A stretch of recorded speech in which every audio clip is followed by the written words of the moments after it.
Hey guys, welcome to this week's Money and Investing Show. This week we are handling the thorny and almost certainly controversial topic, as a parent, can you be too kind to your kids? Unfortunately, the bank of mum and dad is likely to find itself maybe working on some bad debts or mortgage provisioning as we see a shift in what's going in the economy. Make sure you take plenty of notes out of this, and most importantly, make sure you take plenty of action. See you in the show.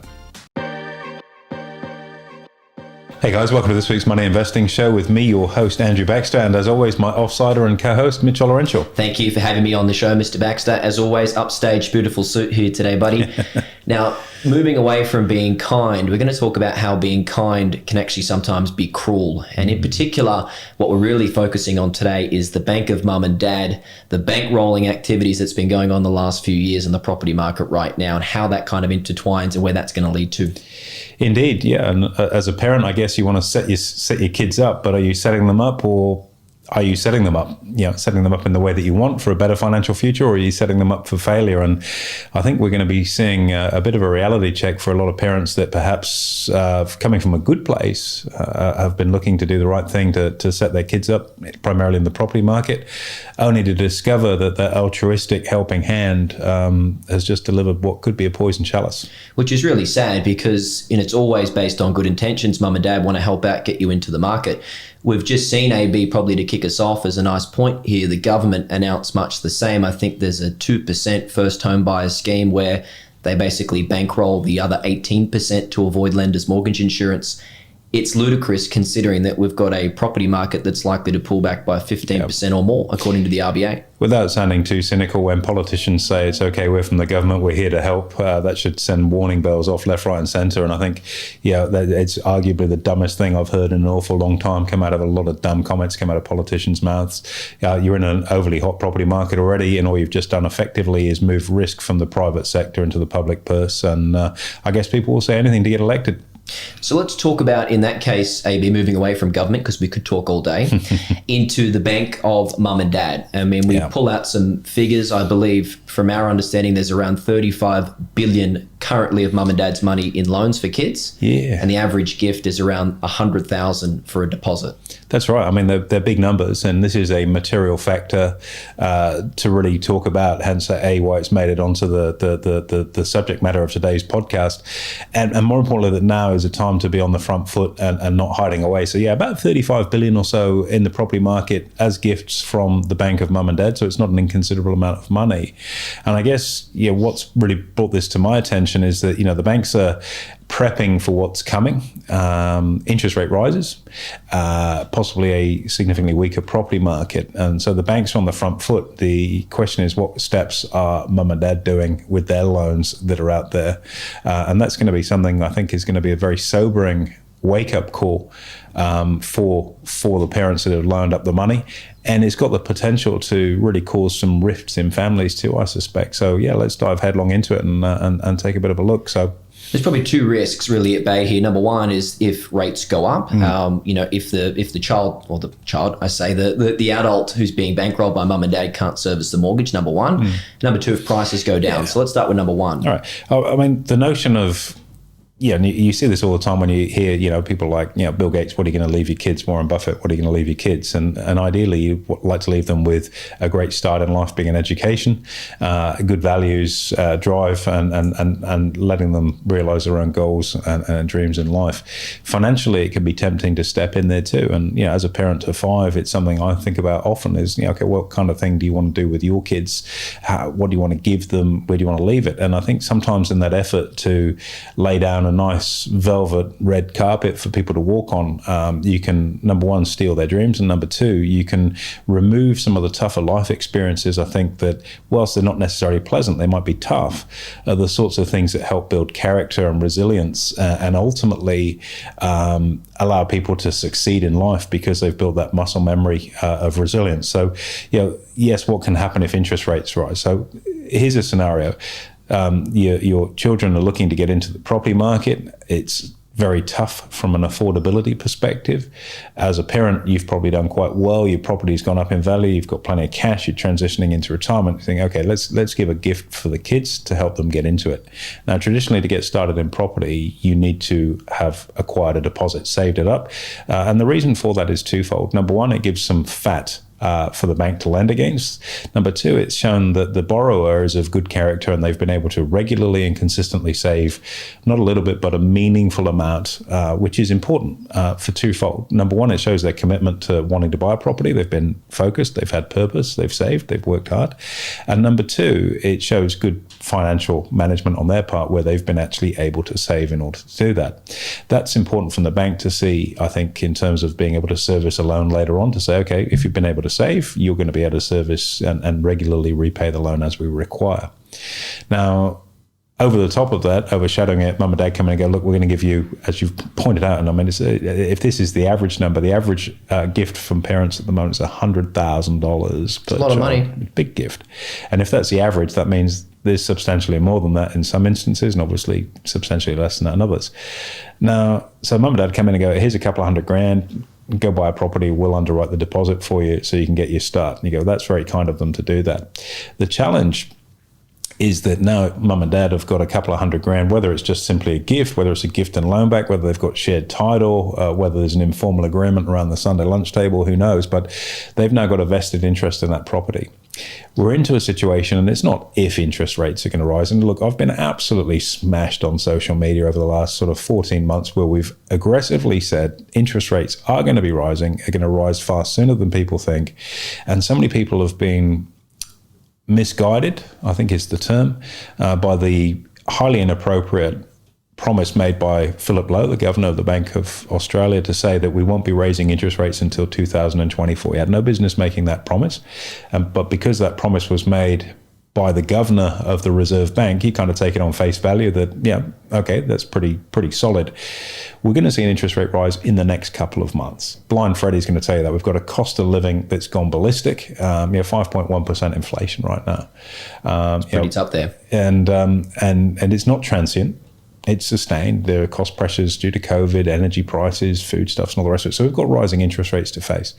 So you're in a situation where you haven't necessarily been able to save a deposit. Mum and dad have come in, chucked a couple $100,000 at the property, and now the cost of servicing that loan is going to increase. In fact, it's probably, if you've gone in on a fixed rate and you're moving across to a variable rate, which, there's a large rump of lending out there that's moving into variable rates.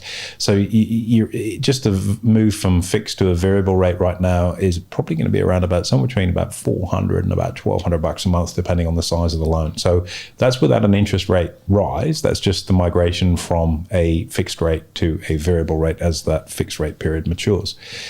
Add into that the likelihood of interest rate rises. Where do I see them? I don't think the RBA are going to come out and make 1 quarter point move and that's the end of it, just like we're going to see in the US with the Federal Reserve. We're going to see a fairly hard and fast rate rising cycle to get inflation under control. And it's going to weigh very, very heavily on our economy. We're in a fragile position right now, but we do have a number of endemic problems. We've got house prices that have run away and a huge cost of living rise. So now, Mum and dad have put a couple $100,000 into the property. The kid, the young kid. adult, we'll say the your kid. son or daughter, is now in a situation where their cost of servicing a loan has increased fairly dramatically. They've already been in a position where they weren't necessarily able to save the deposit that they needed in order to get into the property, and now they're faced with higher costs of servicing that loan.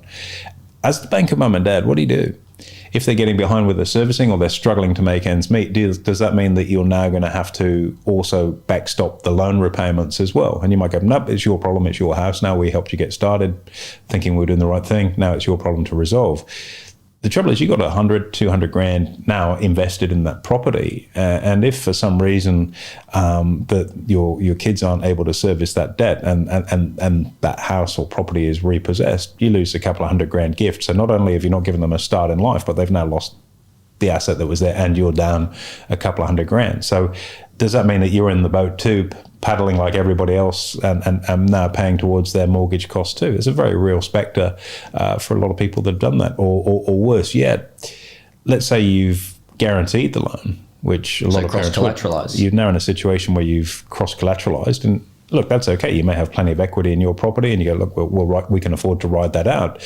But these are all considerations in the good times that people don't think about. I always say to our clients and anyone that I talk to in terms of providing investment advice, prepare for the worst, expect the best. The ball's going to drop somewhere between the two.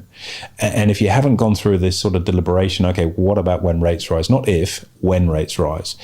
How are you going to go servicing that debt? Are you going to be okay, or going to need a little bit of help from us to help contribute toward that? Very, very real spectre for people there. Now, what we've not talked of is what about when there's a drop in property prices? Again, it's not an if, it's a when. And if we look at the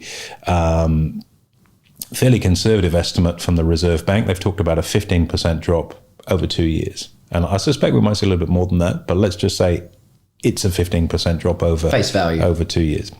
Mum and Dad have helped you get the deposit. You've put your 5% deposit down. You're now in your dream apartment or house, whatever it may be. If and when those property prices fall down, and let's say they do drop to the extent of 15%, and you've only got 5% equity in the house, the loan is worth more than the house. It's a situation which is called negative equity. In other words, you owe the bank more money than what the property is now worth. Now, that's scary to hear. It is scary to hear. It's probably even scarier if you're the homeowner and you're in that situation, because your obligation is to repay that debt in full. So now you've got to contend with higher repayments because interest rates are higher, to buy a property that's not worth what you paid for it. And plan B, if you think that doesn't sound very appealing, is to basically foreclose on the property and just walk away from it. So what do you do if you're a parent in this situation? What should be your plan? Is there a way out of this? I think there's probably a good time to be having this full and frank conversation. Whilst it was probably not quite emotional when you cut the check for 100 or 200 grand for your kid to say, here you go, here's your start in the property market, and there's immense gratitude for that. Sometimes that can be a poison chalice. So next time you're around the table having Sunday lunch, it's probably a good conversation to be having to say, look, what's your game plan? What's our game plan if we're preparing for the worst? We see a fall in property prices and we see a rise in interest rates, that double whammy, and there's a potential that your new home becomes something that's in a negative equity situation, and the bank comes a calling and saying, look, I appreciate that you've put a deposit down, but we're going to need more money to de-risk us, the lender, from this. You're going to have to put in another 5 or 10% cash buffer to get the loan to value ratio back down to 95%. It's crazy. And when you think about prices where they are, AB, a 15% pullback is a lot. I think, 1970, the average person bought a house that was around 4 times their annual wage, whereas now it's around 14 times your annual wage. So we're paying a lot. And, with the lack of wage growth as well that we're seeing at bay in the economy, I guess it proves to be quite challenging. It is a very difficult scenario, and it comes back to responsible lending. And we've spoken many times, and I appreciate we probably sound like the fun police. And don't steal our dream. I can't wait for the comments. Oh, it was easier for you in your time, and we've dealt with those. It's always hard at any time. There's different challenges. It's as simple as that. Where we're at is a situation where lending is not as responsible as it should be, and you're quite right. I think when my mum and dad bought their house, it was 2.5 times their combined salary, or 3 times an individual salary, which is perhaps fairly conservative by modern standards. But at the same time, that fiscal responsibility was there, where you didn't find yourself in an overly geared position. We've, of course, been in an environment where interest rates have been falling and at low levels now for a decade. And so we're not used to the momentum really changing in loan repayments going the other way. And it's a stark reality of what's happening, combined, of course, with the potential for a fall in property prices. 15% is pretty conservative. I mean, if I look at the Byron Bay market where I live, 45% growth last year. So, if you had a 15% fall, it's okay. There's still 30% gain from last year. But if you're someone that's joining the market today and you don't have that sort of reserve, that fat on the bone from the gains that you've seen over recent years, then you may well have to shovel more cash in, or sit down with your parents and say, look, I'm in a bit of a sticky situation. I'm struggling with my new repayments, which are now 25% higher than what they were. And secondly, I've got this letter from the bank. What does this mean? It means you need to put more cash in. It's challenging, and we appreciate that maybe a lot of people hadn't considered a lot of the topics that we've raised today, AB, which is all the more reason why we keep harping on about this in every single episode, and that is the need for financial literacy. So as we come to the back end of this episode, if you are a parent in this situation who maybe doesn't understand what's going on, or even a kid or a young adult who's got the house, what would your recommendations be? Look, financial literacy is key. The biggest risk of all in life is the one you don't know about. And making financial decisions based on an emotional reason, helping your kids out, altruistic as that may seem, being a great parent it may feel at the time, isn't necessarily the best course of action. So if you're thinking of doing that, this is a really good time to maybe think again and look at and explore what the consequences of that particular action of trying to help someone can be, because the reality is, rather like the government, it's okay, we're here to help, you might find that you're having the equal and opposite impact. You're not helping, you're creating a bigger problem. If you are in the situation where you've already gone down this pathway, one of the things I think over the last couple of years, it's so easy to be a bank basher and say, pretty nasty things, which in often cases are probably quite true, but nonetheless can be quite nasty to hear about the banks. One thing I would say, particularly through the pandemic, is that the banks appeared to be showing a very different approach to working with people that were in financial difficulty through the pandemic. Where there was loan forgiveness for a period of time, or you could have a stall on repayments and so on and so forth. That was because perhaps that was a finite problem. You got a pandemic for X period of time, albeit no one knew how long that was going to run for. This may be a little bit more sinister, that this could be the start of a reasonably significant rate tightening cycle for the next, say, 2 to maybe 3 years, where we see 2.5% plus perhaps in terms of interest rate rises, and that will have quite an effect on many people. If you're in that situation, talk to the bank. They do have the ability and the legal requirement to talk to you if you're in financial difficulty, to restructure a loan, for example, or work on different types of payments. So have that open communication with your lender, absolutely. And as I say, the banks really did show themselves in a pretty good light through the pandemic in that regard. It goes back to the core question: trying to help someone isn't necessarily doing the right thing. And I just had this conversation with my kids actually at the weekend. We're out on our farm and there was a butterfly, and there's quite a few butterflies actually eating some of the stuff that we're growing at the moment. And you can go in and spray, but we're trying to be fairly organic with what we're doing out there. And my daughter said, let's just help them fly away. And I said, well, it's not quite as easy as that. And she said, well, why not? They're struggling to get out of the chrysalis that they're in and be able to fly. Wouldn't it be better just so that they could fly away? And I said, the problem, darling, is that if you help them out of the chrysalis, their muscles aren't going to develop and they're never going to be able to fly. That actual process of breaking out of the chrysalis is how their wings develop strength to be able to fly. And again, in trying to help someone and do the right thing, you can actually have a detrimental impact on what's going on. So as a parent, and as I say, I'm a parent to 5, and I look down the line, my kids are young at the moment. As I look down the line in the next sort of 15 to 20 years or so, when I'm perhaps in that window where you get seriously into your estate planning and wealth transition and so on, it has prompted me to really think about what I intend to do down that pathway, because you do want to help your kids to an extent. At the same time, they do need to build the muscle memory to be self-sufficient too. And by trying to be overly helpful, certainly can have that detrimental effect. And I've seen it with close friends and family, where we've got, we're going to help our kids get in the property market, we're going to give them a property. But when you actually sort of discuss that and break it back into the elements of, okay, well, look at the tax implications for you, look at the asset protection risks that you're creating if the kids are in a de facto relationship, or moving towards a de facto relationship, all those different things. So it's not just a question of giving them a helping hand. You need to be quite strategic. What's the asset protection plan that you've got in place? And this is where we could open the door on things like a bloodline trust, using self-managed super for asset holding and as an intergenerational asset tool. Again, you get people that pan you. The rich don't use super. What do they need a pension and retirement for if they're rich? Well, self-managed super isn't just about paying you your money each week when you're retired. It's also a terrific intergenerational asset protection tool with magnificent tax benefits. So, looking more holistically and becoming financially literate is absolutely crucial if you're going to get on this pathway. And the notion of being the benevolent parents, here's $100,000, here's $200,000 as a start to get somewhere, I don't necessarily believe that's the right way to go. I didn't get a cracker out of my parents, and I'm so glad I didn't, because it's maybe molded me to have the views that I do about people that do that. And it's not a criticism if that's how you feel that you want to help your kids, but you may not be helping them. You could be causing a problem both for your kids and for yourself. You just didn't know what that problem was until perhaps now, where we're having this conversation that you could well be on the hook for higher mortgage payments for your kids.